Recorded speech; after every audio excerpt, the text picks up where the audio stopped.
Ça va, Betty? Vous, Zayn? Ça va bien? Moi, c'est comment? Merci. Ande. Mashallah, alhamdulillah. Boy, hande wuli de. Ayinde? Wallahi, hande mi o mayo wule ka. So, minga min to gonnom cikkannom simayel ɗo masa mon take ɗo ɓuri wulde ga. Waɗa ka bulade? Comme bulal, comme tampuɗo, comme warnir sahbi. Ka ɓuɗu ali jaaren jeyi? Ewa jehen geeci ga. Mais wonde est ce que no wayi ndiyam? So, andu yareɗa? Ko namdi tan. So, min nder wura men, wuro o fof min ɓuri wawde ndiyam.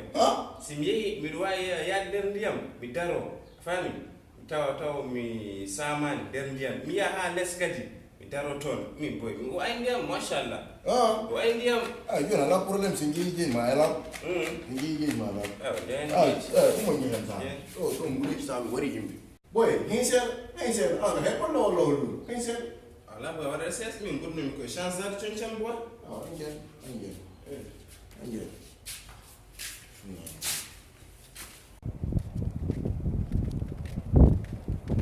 Bro, an ko ɗo woni geeci ki? Way. Wona mbiɗa wayi ndiyam, aɗa soodiya?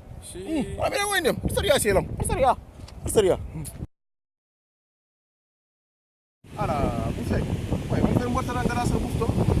Pat ha boy, min kay pat ha boy. Probléme waɗi.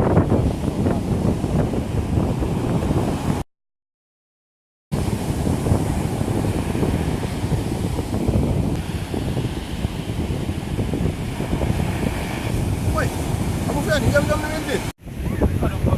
Boy, ngeen.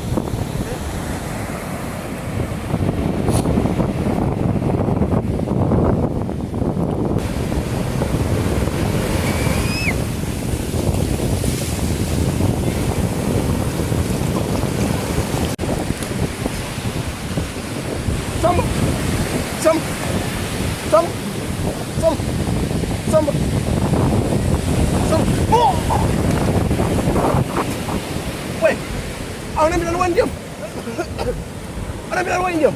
Boy, geeci mo faman geeci mo. Ana mi dal wayi ndiyam. Asam. Mi simay de ga. Boy, ana mi dal wayi ndiyam. Asam.